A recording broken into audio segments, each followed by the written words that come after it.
রংপুরের কাউনিয়ায় ছাত্র জনতার উপর গুলি চালিয়ে গণহত্যা ও আওয়ামী লীগ সরকারের অপকর্মের বিচারের দাবিতে সারা দেশের ন্যায় কাউনিয়ায় গণ অবস্থান কর্মসূচি পালিত হয়েছে।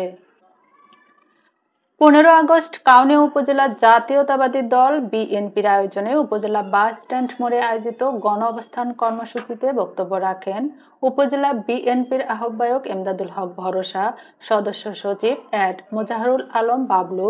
সাবেক সাধারণ সম্পাদক শফিকুল আলম শফি, যুগ্ম আহ্বায়ক আব্দুর রহিম,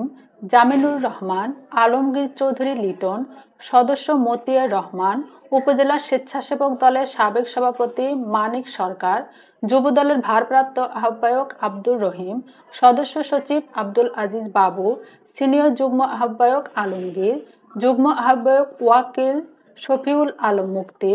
রাকিবুল হাসান পলাশ, যুবদল নেতা রাশেদুল ইসলাম, রংপুর জেলা ছাত্রদলের সাবেক সহসভাপতি সাইদুল ইসলাম, উপজেলা স্বেচ্ছাসেবক দলের আহ্বায়ক বাবুল ইসলাম বাবু, সদস্য সচিব মোসাব্বের আহমেদ কোয়েল,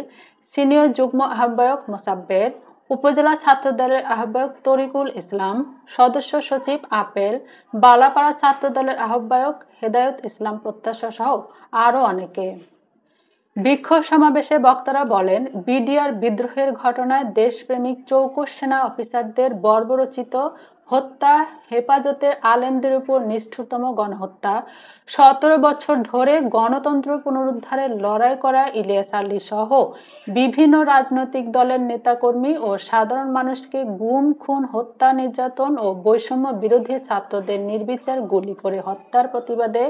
খুনি হাসিনাকে দেশের মাটিতে বিচারের দাবি জানান বক্তারা। Anjuman, Dhrubabani news desk.